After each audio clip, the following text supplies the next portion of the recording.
Today we're going to talk about Democrats reclaiming patriotism and how Republicans are reacting as the result of it. And I interview Pete Buttigieg and Gavin Newsom at the DNC in Chicago. I'm Brian Tyler Cohen, and you're listening to No Lie. So we've seen Kamala Harris reclaim the mantle of strength from Trump when he refused to commit to a debate with her. We've seen Kamala reclaim the mantle of the young candidate when Biden dropped out and suddenly the old one in the race was Trump. But after the DNC, it looks like Democrats have actually managed to reclaim the one thing that Republicans had previously had a firm grip on, and that's this idea of patriotism. I was in Chicago for the DNC this past week, which is why my voice sounds the way it does, considering I slept 3-4 hours a night and subsisted mostly on chicken fingers and burgers. But to hear crowds of people on the left chant USA, USA, USA, to see law enforcement and soldiers on stage advocating for Democrats, to see Democrats owning the idea of freedom, in one fell swoop, over the course of, 3-4 weeks, Democrats have completely co-opted arguably the strongest element of Republican branding. And that's not just me wish casting, by the way. Here's former Fox and Newsmax host Eric Bolling. You know what else they're doing? Have you seen this? They're trying to redefine the Democrat Party. They're trying to say that the Democrats are the patriots, the party that's worried about the country. They're wearing camo hats with Kamala Harris's name on it. Camouflage, that's ours. She was flanked in her speech last night by 2 American flags. There's no pride flag there. They're redefining it. They're going after our independent voters, the people who are leaning right, who want to vote right to save the country, but are starting to like what they're about. They're letting them redefine Kamala Harris and redefine the party. We waited too long. It's not right. The camo hats. I'm blown away. And here's the co-host of Fox's The Five, Jessica Tarlov. There were more American flags at the DNC than there were at the RNC. Patriotism's cool when it's new. American flags are back in the Democratic Party. Yeah, because that's not the flags they like to. That's not the flags they like to sail. They like to burn the American flag and raise the Palestinian flag. And look, I don't think I can really explain how much of a coup this is. I literally just wrote a book about how Republicans have benefited for decades from their undeserved branding. And one major element of that is this idea that Trump and Republicans are the party of patriots, despite being anti-Constitution, anti-democracy, anti-freedom. It's just so aggressively antithetical to how they behave, but perplexingly, they still have been able to skirt by.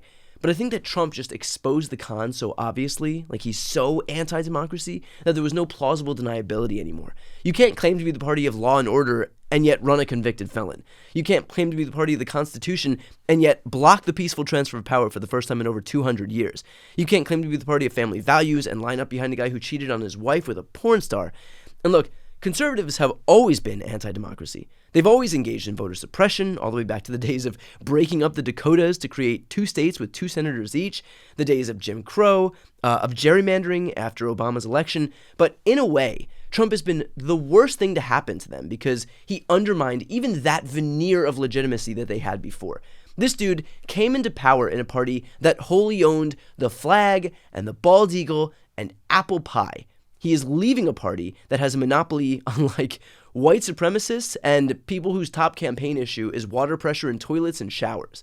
Now, in terms of why this is important, obviously a major part of the anti-Trump coalition is pro-democracy Republicans. Not for nothing, but I would venture to guess it makes it a little easier to stomach voting for Democrats if the Democratic branding started to include the best elements of Republican branding, which is to say nothing of the fact that even Republicans or former Republicans themselves spoke on stage at the DNC, including Adam Kinzinger and former Lieutenant Governor of Georgia, Jeff Duncan. And Duncan actually put it perfectly when he said this. Let me be clear to my Republican friends at home watching. If you vote for Kamala Harris in 2024, you're not a Democrat, you're a patriot. All of which helps the campaign's broader goal of expanding the coalition. The camo hats and the USA chants aren't going to be responsible for Kamala suddenly turning conservative Republicans into liberal Democrats right away, but it's one ingredient in a broader recipe that will move the needle for a lot of people. Just like how Adam Kinzinger alone isn't going to flip Republicans, but add in Jeff Duncan, add in Stephanie Grisham and Olivia Troy and Bill Weld and Christy Whitman and Joe Walsh. It adds up, and none of it redounds to Trump's benefit. The truth is that Republicans got so used to mocking their own audience by treating them like abject idiots that they figured they could get away with it forever.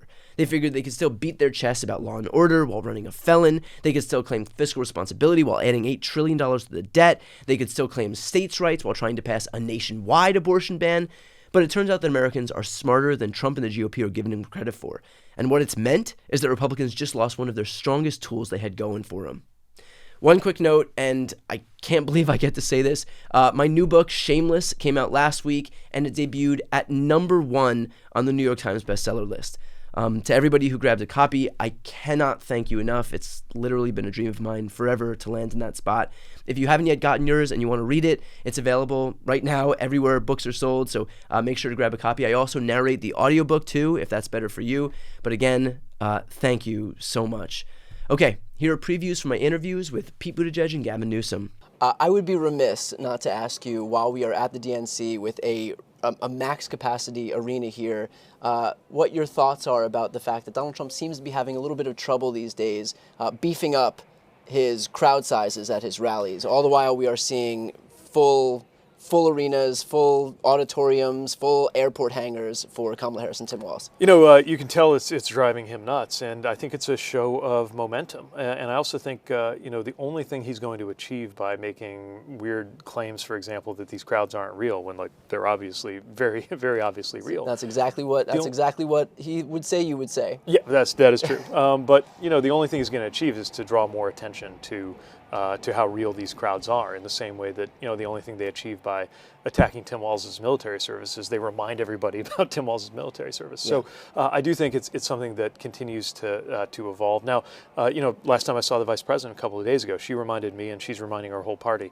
we have to remember that this is an underdog effort. We can't let it go to our heads that we have this incredible momentum. But the momentum is real. You can feel it in this hall, and we've got to bottle this up and take it with us for the next 11 weeks, all the way to Election Day. Well, which brings me to my last question here, and that is, what is your warning here with 75 days ago, even amid a campaign that is so ascendant, that in which there's so much energy and enthusiasm, to not basically take it for granted as we head toward November? Yeah, this is a game of inches, and we are going to have to earn every inch of ground, every vote, every precinct, every county. It's just the nature of our moment that this election will be close no matter what. And so I'm thrilled by the momentum, I'm thrilled by the energy, I'm thrilled by the crowds, but none of that means that we can spare any effort to do everything it takes so that we have a good result in November. So you mentioned that he's getting more and more unhinged. Ultimately, I think if he looks back at 2016 and when he was able to just consolidate all of the attention onto himself, he's conditioned himself into believing that that's what it takes to win. Yep. That's what won him the election in 2016. Yeah. We were focused on empty podiums as far as he was concerned. And so he's doing the same thing. He knows if he can say something that's loud or obnoxious enough that all of the eyeballs will go back onto him, and then he'll win the election magically, just like he did back then. Do you think that strategy is going to prove successful for him? No, you're 100% right. I mean, he didn't care if he was the heel or the hero as long as he was the star. Right. And that's always been what he sells. And as long as, again, he's the area, but that's what's radically changed. It goes without saying, there's nothing about Kamala Harris they were prepared for. They never saw this coming. They underestimated her. They undervalued her. They never imagined the Democratic Party would unify so quickly. They're completely flat-footed. And as a consequence, the focus is now on the new energy of the Democratic Party. And at the end of the day, it's where the energy goes. Momentum flows, and we're moving that momentum in towards direction at a time when he's losing the momentum, and that's going to ultimately be determined. I remember just a few years back when it felt like Democrats had no bench, basically, and now you look at the young, the stars that make up the bench of the Democratic Party and how deep that bench is, yourself included. Can you speak on that and what you look forward to in terms of not just this election but future election cycles? Look, obviously we have some remarkable people in the federal level. I mean, as senators and congressional leaders, but the quality of these Democratic governors is next level. Yeah. I mean, you're going to see it showcased with Wes and Josh, obviously with Gretchen.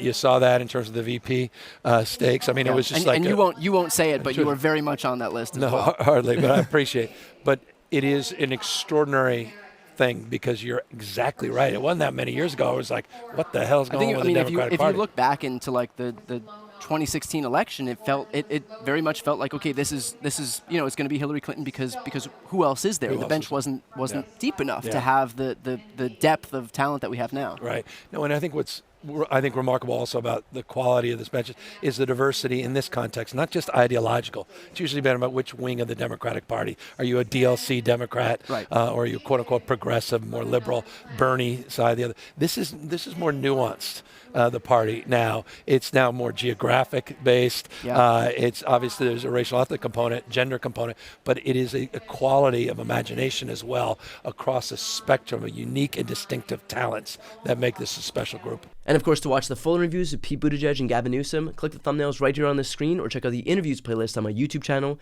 You can also click the link on the screen to listen to the audio version of this episode. And of course, to see more of my content, the subscribe button's on the screen as well.